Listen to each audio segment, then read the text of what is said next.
Hello everyone, I hope you're all doing well and welcome to another episode of Building Accurate Habitats in Jurassic World Evolution 2. In this special episode, I will be talking about the Dimetrodon. Whenever you find dinosaurs, chances are the Dimetrodon is nearby. This sailed-back creature is a staple of museum displays, dinosaur toys, and books, and to be fair, it certainly does look like a dinosaur. These appearances can be deceiving. Not only was Dimetrodon not a dinosaur, it was not even a reptile. In this episode, we will do a complete species profile about an animal whose name means having teeth of two sizes, and then attempt to recreate its environment in an enclosure. So let's jump right in and start getting to know the Dimetrodon, a large meat eater that is often mistaken for a dinosaur in popular culture, although these two were separated by 40 million years of evolution, almost as many years as we humans are separated from dinosaurs. For those who like to skip ahead, I added some timestamps for you to click. For everyone else, let's begin.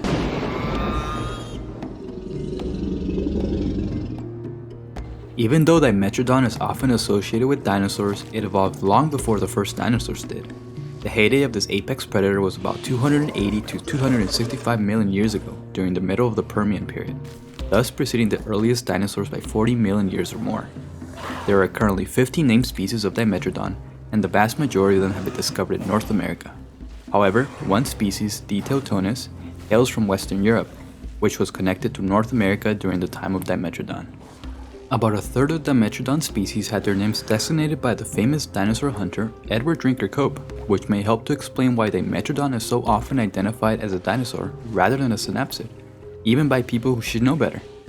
Most species range in lengths from 6 to 15 feet, with the tail making up a large portion of its total body length, and are estimated to have weighed between 60 and 550 pounds. The largest known species, D. angelensis, was about 15 feet long, while the smallest, D. teutonis, was just barely over 2 feet long. Due to the vast quantity of Dimetrodon fossils discovered, it's been noted that there was an essential difference between the sexes. Full-grown males were slightly larger, with thicker bones and more prominent sails. This lends support to the theory that Dimetrodon's sail was at least partly a sexually selected characteristic. Males with bigger sails were more attracted to females during mating season, and thus helped to propagate this trait to succeeding bloodlines. Dimetrodon's iconic sail was made up of extremely long, rod-like neural spines projecting from the vertebrae. Each spine varies in cross-sectional shape from its base to its tip in what is known as Dimetrodon differentiation. The tallest ones occurred in the middle of the creature's back between the shoulders and hips. In the largest Dimetrodon, the sail's tip would have stood at least 5 feet off the ground. That's slightly taller than a typical Honda Civic. Since the first description of Dimetrodon in 1878, both researchers and the public have wondered about the purpose of the massive sail. If you want to know what the hell Dimetrodon's sail was for, join the club. Because of the sail's size and imposing appearance, it has been proposed that it could have been used for intimidation or defense. However, this theory didn't hold fast when you consider that Dimetrodon species were medium to large-sized carnivores and the apex predators of their environment. Others have suggested that the sail may have served as camouflage among reeds while Dimetrodon waited for prey, or as an actual boat-like sail to catch the wind while the animal was in the water. Another is that the long neural spines could have stabilized the trunk by restricting up and down movement, which would allow for a more efficient side-to-side movement while walking. But one of the more studied theories is that the sail of Dimetrodon may have been used to heat and cool its body as a form of thermoregulation. Because of its large size, Dimetrodon had high thermal inertia, meaning that changes in body temperature occurred more slowly in it than smaller-bodied animals. As temperatures rose in the morning, the smaller bodied prey of Dimetrodon could not warm their bodies much faster than could something the size of Dimetrodon. Many have proposed that the sail of Dimetrodon may have allowed it to warm quickly in the morning in order to keep pace with its prey. The sail's large surface area also meant heat could dissipate quickly into the surroundings, useful if the animal needed to release excess heat produced by metabolism or absorbed from the sun. Dimetrodon may have angled its sail away from the sun to cool off or restricted blood flow to the sail to maintain heat at night. However, the presence of sails in smaller species of Dimetrodon such as D. milleri and D. teutonis does not fit the idea that the sail's purpose was for thermoregulation, because smaller sails are less able to transfer heat and because smaller bodies can absorb and release heat easily on their own. Furthermore, one of its closest relatives was Phenacodon, another similar-looking carnivore. Like Dimetrodon, Sphenacodon was a beast from the early Permian, but unlike Dimetrodon, it didn't have a massive sail on its back. So why would one of the creatures need a personal solar panel if the other got along fine without it? But to further complicate matters, studies done on the sails of Edaphosaurus suggest a cooling function, and only a cooling function. The unique crossbar seen on the sail of Edaphosaurus would create convection currents, which cooled the animal. So could it really have been because of the climate then? At the end, sexual selection could be the X factor here. The sail was likely used in courtship displays with methods such as threatening rivals or showing off to potential mates. If the sail wasn't used for thermoregulation, then maybe it acted as a prehistoric bait magnet. One of the primary features that distinguished the first true dinosaurs from the Archosaurs, Pelycosaurs, and Pterapsids that preceded them was the upright locked-in orientation of their limbs. That's why among the other reasons we can be sure that Dimetrodon wasn't a dinosaur. This animal walked with a splay-footed crocodilian gait, rather than the upright vertical posture of the dinosaurs that evolved tens of millions of years later. More than just a time difference in stance separates Dimetrodon from dinosaurs though, and to understand why we have to look at its skull. The skull of Dimetrodon certainly looks monstrous, but if you look behind its eye socket, you can see something that immediately tells you who its closest relatives were. There's a single large hole there called the temporal fenestra, and it was a place where some of the lower jaw muscle attaches to the skull. The number of these holes in this part of the skull can immediately tell a paleontologist what kind of animal they're looking at. Dinosaurs have 2 holes in this same area and are called diapsids. The possession of just one of these holes defines a group of vertebrates called synapsids, the group to which modern mammals, including you and I, belong. As odd as it may seem, this means Dimetrodon is a distant relative of ours and is more closely related to mammals than to dinosaurs or any living reptile. This groups Dimetrodon together with mammals in a clade, evolutionary group, called Synapsida, while placing dinosaurs, reptiles, and birds in a separate clade, the Sauropsida. Dimetrodon skulls also show that they were tall and compressed from side to side, and their eye sockets are positioned high and far back in the skull. The size of the teeth varies greatly along the length of the jaws, giving Dimetrodon its name, meaning 2 measures of tooth, in reference to sets of small and large teeth. At the time, most animals had rows of teeth that were identical, but Dimetrodon was an exception. It had different teeth for different functions, turning its mouth into a kind of physiological Swiss Army knife. The dental arsenal of Dimetrodon included sharp canines in front of its snout, ideal for digging into quivering freshly killed prey, and shearing teeth in the back for grinding up tough muscle and bits of bone. Even still, this reptile's dental arsenal would have been no match for that of predatory dinosaurs that lived tens of millions of years later. It was also one of the earliest animals to have serrated teeth. Having more than one kind of tooth is a hallmark of our mammal lineage. It eventually led to the diversity of teeth that we now find throughout the mammalian kingdom. No fossil evidence of Dimetrodon's skin has yet been found. Impressions of the skin of a related animal, Astemnisocus, indicates that it would have been smooth and well provided with glands, but this form of skin may not have applied to Dimetrodon, as its lineage is fairly distant. Dimetrodon may have also had large scutes on the underside of its tail and belly, as other synapsids did. Dimetrodon was one of the apex predators of its ecosystem, feeding on fish, tetrapods, reptiles, amphibians, and other synapsids. Most Dimetrodon fossils have been found in the southwestern United States, the majority coming from the geological deposit called the Red Beds of Texas and Oklahoma.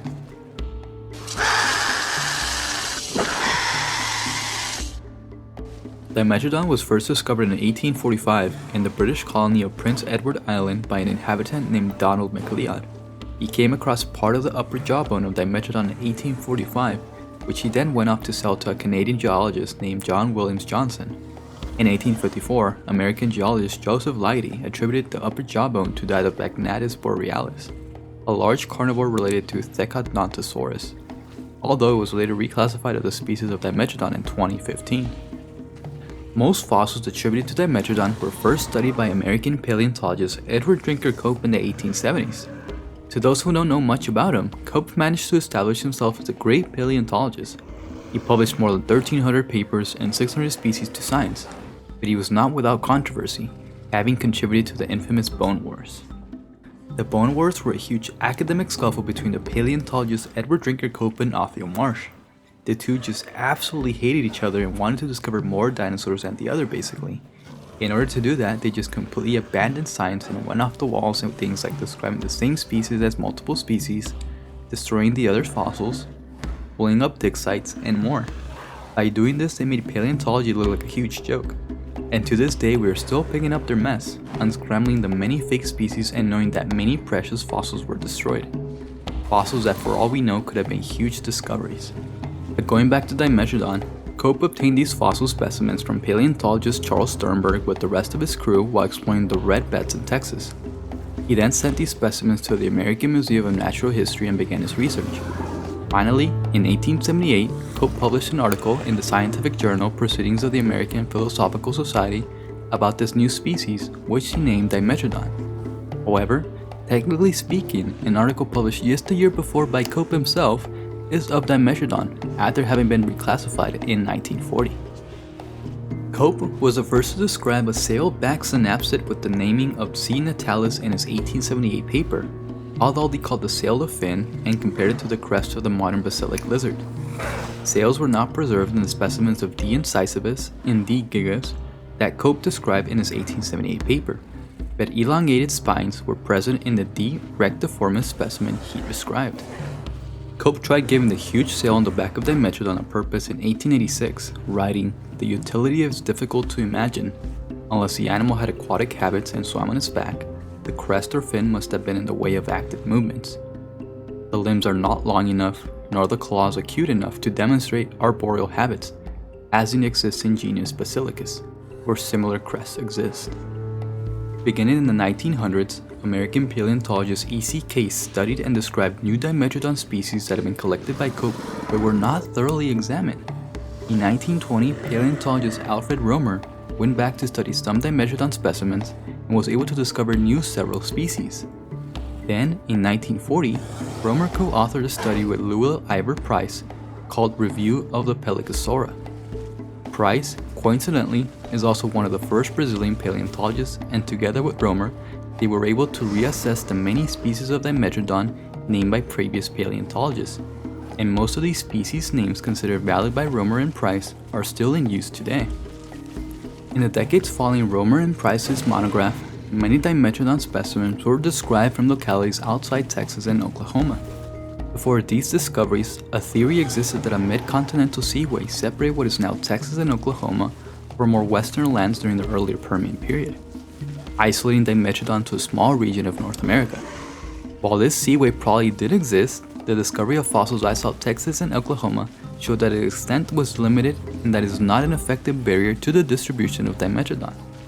In 2001, a new species of Dimetrodon called D. teutonus was described from the lower Permian Bromacker locality at the Thuringian Forest of Germany, extending the geographic range of Dimetrodon outside North America for the first time. 20 species of Dimetrodon have been named since the genus was first described in 1878. Many have been synonymized with older named species, and some now belong to different genera. And if you happen to see a century-old illustration of Dimetrodon, you may notice that this synapsid is depicted with only a tiny stub of a tail. The reason being that all of the Dimetrodon specimens discovered in the late 19th and early 20th centuries lacked tails, the bones of which were detached after their deaths. It was only in 1927 that a fossil bed in Texas yielded the first identified tail of Dimetrodon. As a result, we now know that this reptile was recently equipped with a long tail.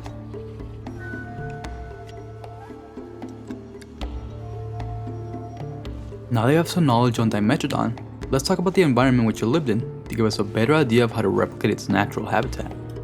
As mentioned earlier, fossils of Dimetrodon are known from the United States and Germany, areas that were part of the supercontinent Euramerica during the earlier Permian. Within the United States, almost all material attributed to Dimetrodon has come from various geologic groups in north-central Texas and south-central Oklahoma, the Clear Fork Group, the Wichita Group, and the Peace River and the Red Beds.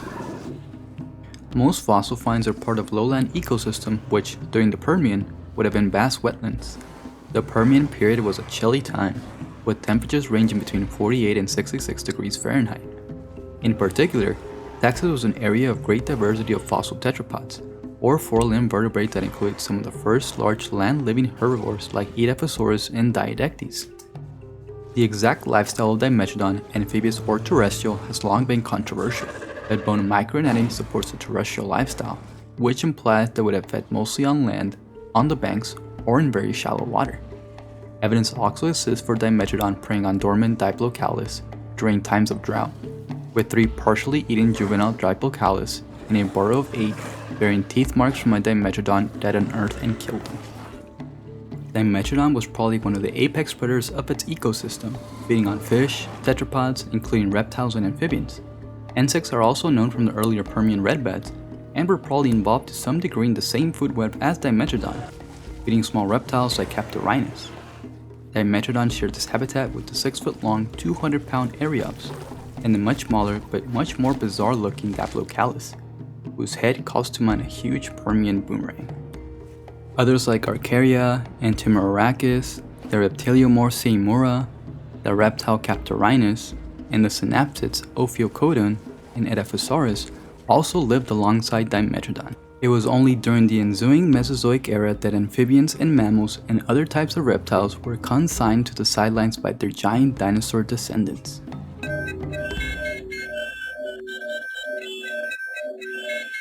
Hey guys, welcome back. As you can see here, I went ahead and started a new map just because this new Biosyn map is not one I wanted to pass up on.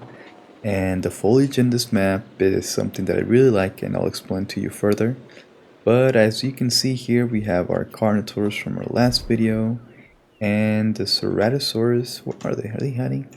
They're around here somewhere, sleeping, from our other previous video. But here we have our Dimetrodons, and they're angsty because there's no food, there's no water.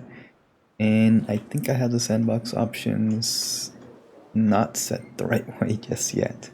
But the rest of the videos, or the rest of the dinosaurs I mean, that I've done videos on will be up soon. I think they might go over there. But, you know, it's a work in progress. For this Permian enclosure though, let's go ahead and do a nice floodplain enclosure. So first things first, let's go with our terrain, specifically our water.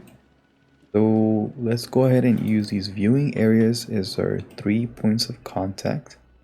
So let's do water from here,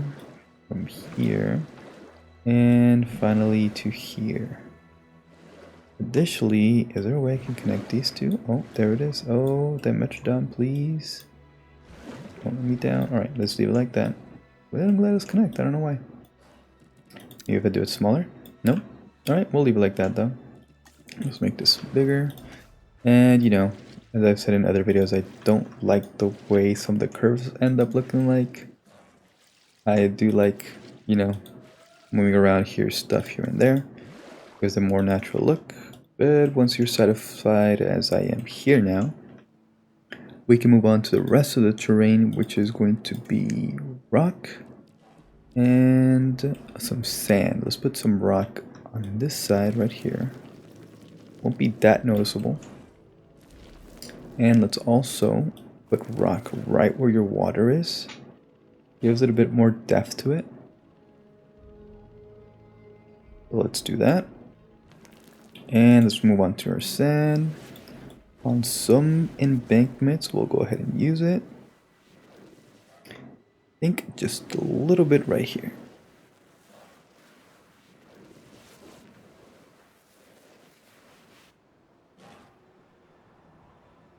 After that, I do like, as I mentioned here, this map because this grass area right here gives it a nice texture to it. So let's add some grass here. Let's leave that part just like that, but let's leave the grass over here. After that, some rocks and... oh, these are desert rocks, huh?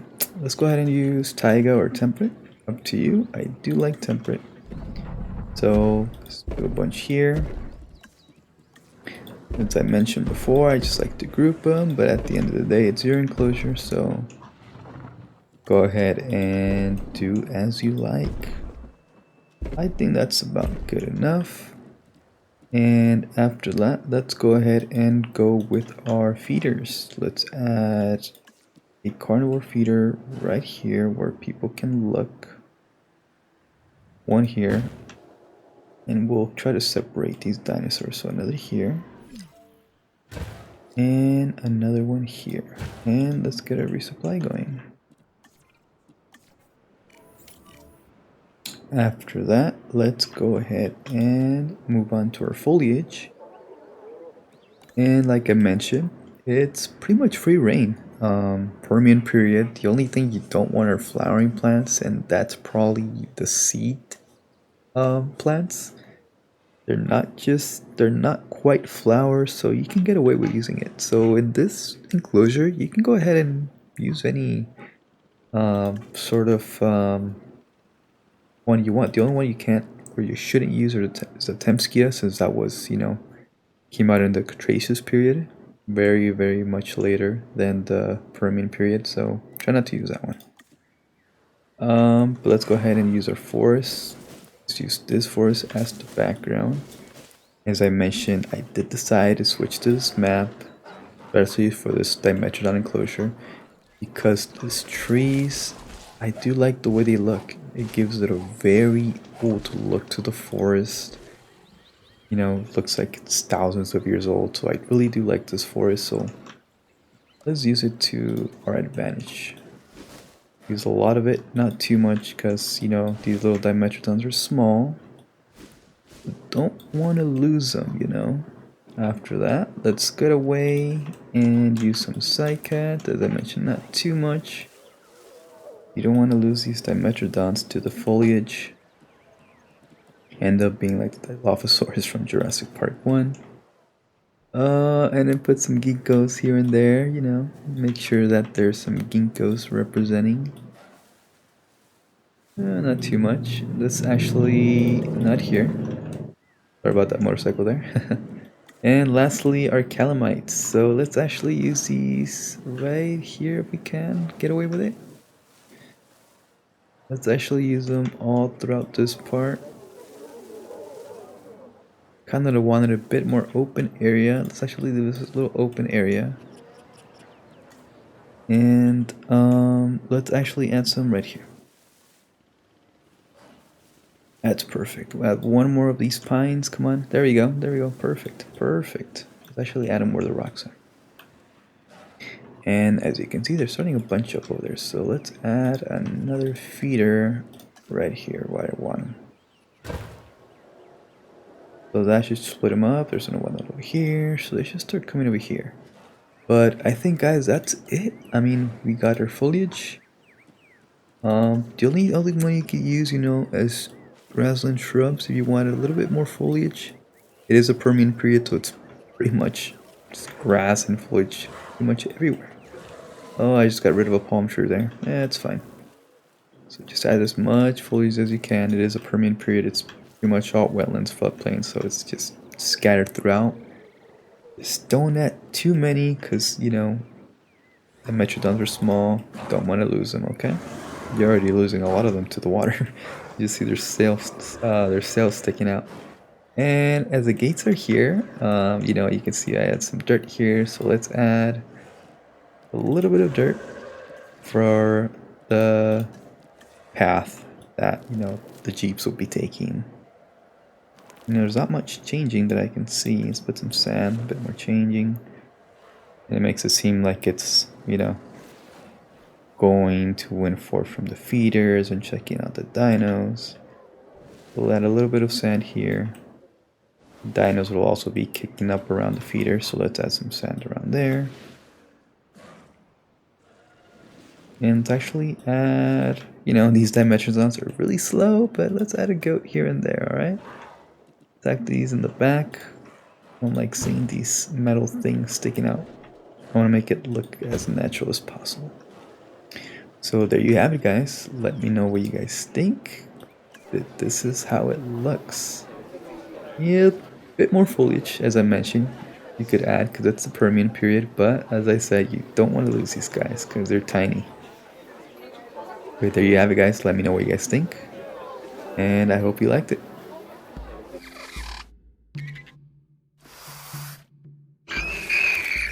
This section will be different, as there are no other animals in Jurassic World Evolution 2 that Dimetrodon coexisted with during its era.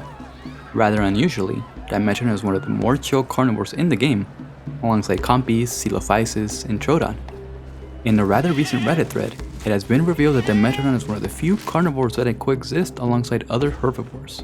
However, they will go and attack the smaller dinosaurs such as Homo sapiens and Minmi. Just make sure that your Dimetrodon has access to meat and goats, and this should not bother your herbivores. Dimetrodon would go ahead and get in fights with other carnivores, so in any case, if you are playing sandbox, you can just go ahead and edit your sandbox settings if you want to make sure that no fights erupt in your park. There really is no right and wrong answer here. You can do various things such as a mini enclosure with Therizinosaurus, Giganotosaurus, and Pyroraptor, or a sail-themed enclosure with Spinosaurus, some of the Stegosaurids, and to an extent Uranosaurus. Unfortunately, I think this is where the Spinoraptor from the previous Jurassic World Evolution 1 would have come in clutch.